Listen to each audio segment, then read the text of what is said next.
Well,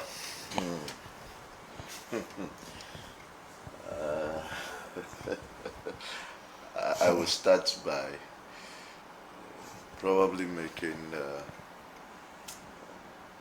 controversial statement. 2. 1, I think that we have lost a very significant attribute and part of our parliament.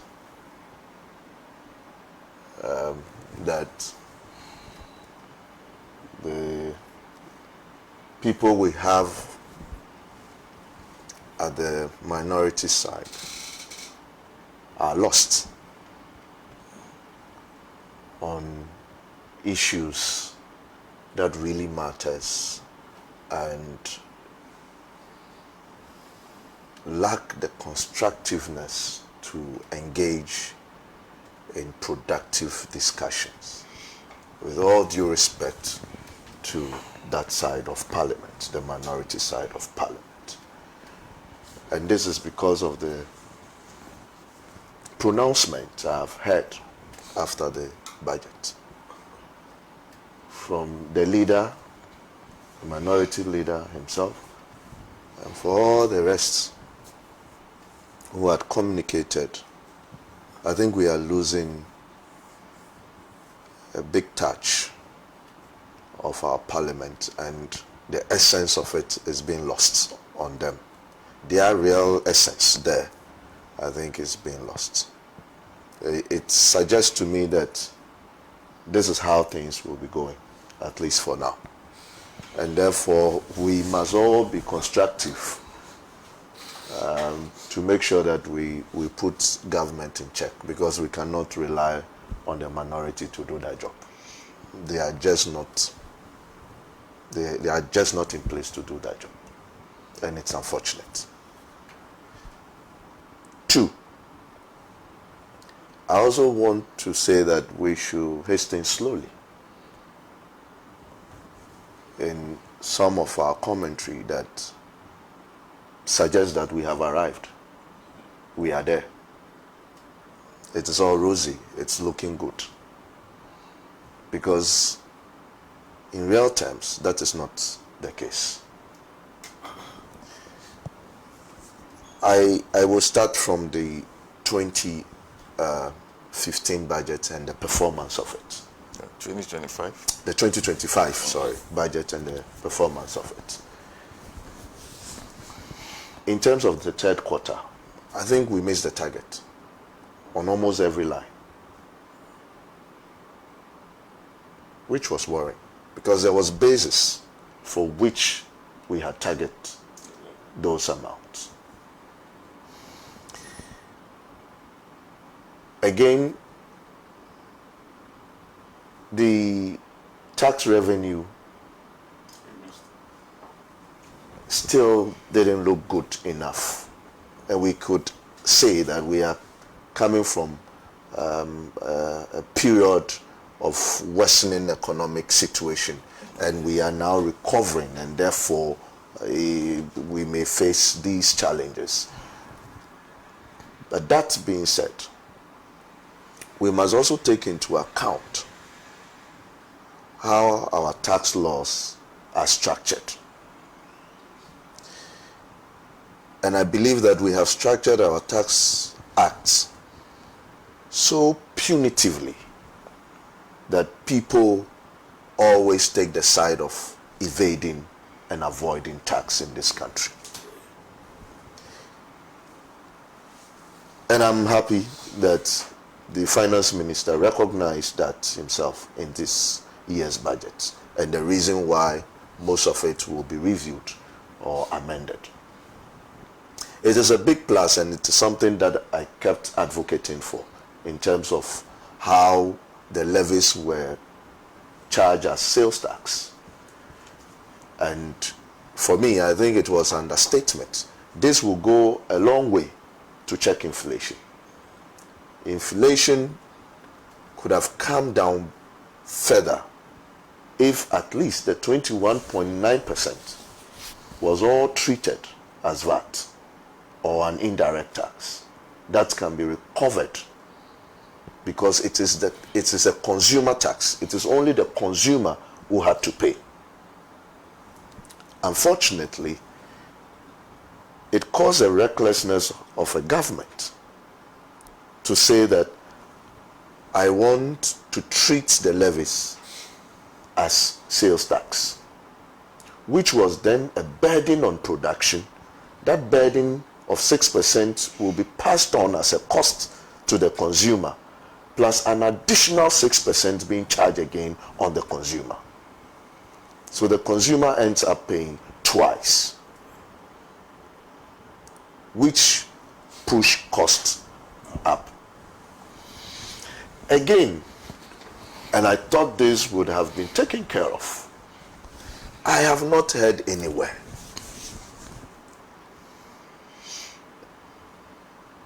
that in company tax you target revenue just because I have made losses over a period of time. That somebody would think of that, look, because I made loss in 2022, 2023, 2024, that justifies that 2024 revenue should be taxed at a certain rate. Setting aside my expenditure, it beats any economic logic, any accounting logic, any tax logic, and it is because the sole reason is that government can impose tax. That's all. And therefore there was an imposition and people have to adhere to it. It's an illegality. Because you must look at the effective rate at which people pay tax. After even if they are making profits, sometimes their net profit taxable are so reduced that the effective rates are not the rates you think of, but they are lower. And there are other things that comes in that sometimes adjusts the position, which are not only based on accounting, but also the tax laws. For instance, depreciation. I can choose any depreciation rates to use, but the tax law says that this is what I'm granting you, but the cost is legitimate. That particular section of the internal the income tax act should also be removed. More so, the environment for businesses to make loss was not created by the businessmen. It was created by the same irresponsible economic management we had seen in the past. Nothing special has been done. But what has been so significant for us all to notice is the discipline with which we have managed the economy today. That discipline wasn't there some few years back in the erstwhile government. Now we can tell clearly that there is a lot of discipline. Although we missed the revenue target in terms of expenditure, we did well. The greater risk is still wages and salaries, as we have mentioned here. In terms of interest payment, domestic and external, we could attribute it to the DDEP and then the exchange rates falling.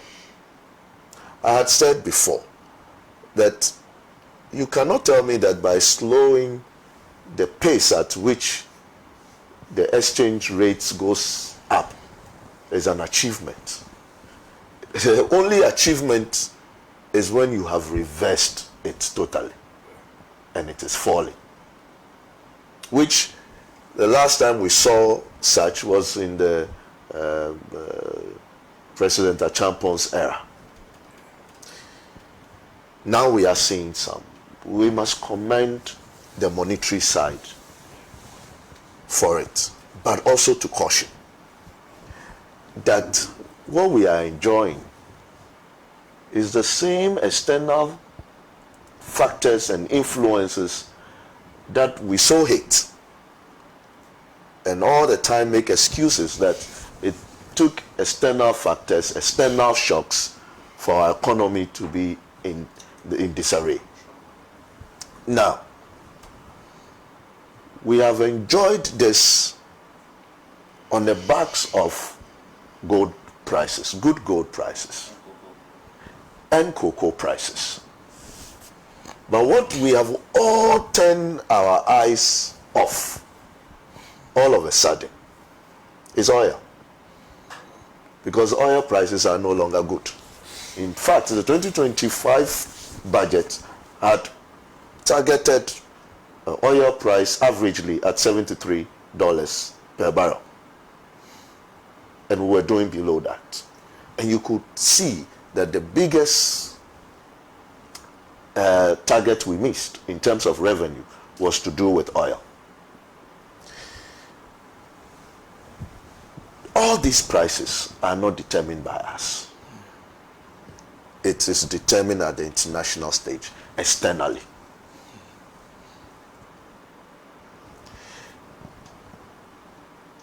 Our focus today should be to broaden the base of our economy so that we will not just rely on these 2 or 3 commodities to keep our CD where it is. And again, I am very happy that extensively the finance minister mentioned palm. We should go beyond that. We should look at rubber. We should look at other things. Because all these prices may crash in the near term. And once it crashes, the toll on us will be heavy. We are looking at our debts, which are okay at a manageable based on GDP, not based on revenue that we are generating. And that is always an issue. Look, this has also come by because of the exchange rates and the DDEP. But the DDEP program will not be there forever. We are in haste, for me, to go back to the bond market. And then, when the appetite is right, we will jump to the international money market or capital market, the Euro bonds. We will go there. Look, from 2014 to 2017 or 2018, we saw a similar trend where there was monetary tightening. Things were looking good. In fact, the 2017 budget of the then government MPP were praising themselves that they've done so well, and the inflation has fallen, this has fallen, that has fallen, and we are doing well, the rates have come down and all that. We said all those things. In fact, this time it is significant compared to that era. But all the same, the trend is similar. But after 2019, we saw what happened. When the IMF was gone, all of a sudden, we looked good on the international market. We were inviting non-resident bond holders, engaging in our local market. And then in 2022, they decided to liquidate about 2 billion, and then our currency, the exchange rate shot up significantly. And we saw the pain we had to go through. I applaud this government and the finance minister for the discipline. But my question is, will the anchor hold when the IMF is gone? 2026, that'll be next year. Will our anchor hold in 2027 when most of these responsibilities that have been deferred will come facing us? In 2028, which is an election year, when there will be a lot of demands on us to do projects, will our anchor hold? Will it be the same cycle? Are we going back to the same thing? That is my fear. That is the risk we face as a country. Look, the environment we find ourselves in, if we should keep it steady for only 5 years, be consistent at it, be prudent as we are today, the monetary side, be more responsible in terms of the evaluation and monitoring of what needs to be done at every step of the way, then I believe that this country will probably taste some honey, not milk. Now, another thing that we tend to overlook is the monetary side, because the governor of the Bank of Ghana will not come to Parliament and present his budget and targets and what have you, and then he will not call back to account for it and all that. I mean, it is done through the finance ministry in some way. And I think it is time we rethink that side of our administration. I heard in a conference outside this country the finance minister mentioning that when we pushed up the rates,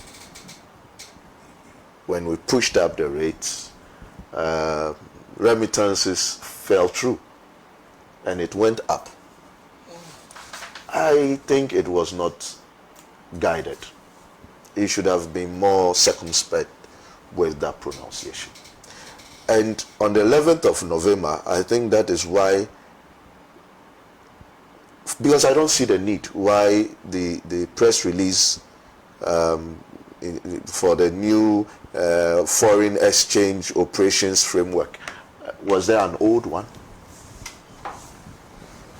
Was there an old one? For you to go out there to say that we manipulated the exchange rate, that is how I understood it, so that remittances will come in, because people outside Ghana are looking at the lower rates today, and therefore they were holding their monies and not bringing it in. And the moment it shot up, remittances fell through, and we recorded a huge remittances within those periods. Second paragraph, I'll just read the second paragraph. I think the last sentence. This means that the BOG will channel FX inflows into the market in an orderly and transparent way without influencing the exchange rate trend. Is someone accusing you of influencing the exchange rate trend? The old rules or framework wasn't transparent and orderly. I mean, I want to understand this press release on the 11th of November. That kind of tells me to pinch myself and say, wake up. We are not out of the woods. people can still get reckless. And I am doing this because we need to stay focused. Businesses have suffered, and if you stand at the side of businesses and you see the improvement coming, our unemployment can be solved by keeping a good economic environment for businesses to operate. Having proper tax laws that will ensure that profits made are pushed back into production. Then, and you have to wrap up on that. right. Well, then let me jump on. I can keep speaking, so let me just. I realize that's how I am. Let me just conclude on this.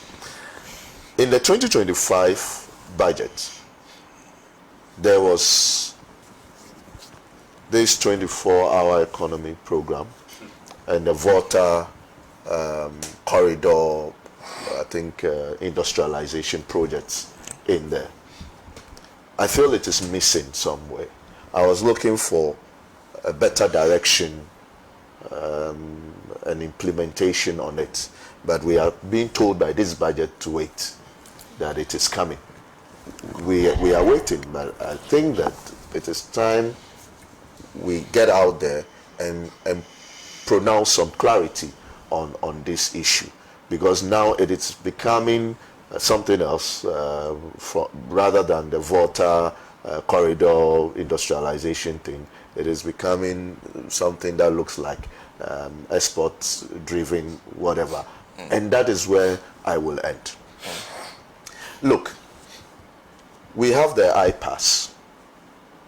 I think we developed it, African countries develop it, where we can have a payment system to trade amongst ourselves without the use of the US dollar, which I thought it was brilliant.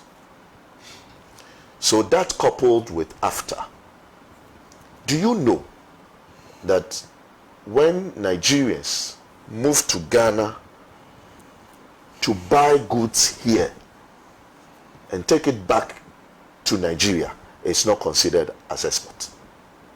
You are supposed to pay VAT, which makes them uncompetitive and therefore pushes them to smuggle rather to go through the means, the proper means for revenue generation.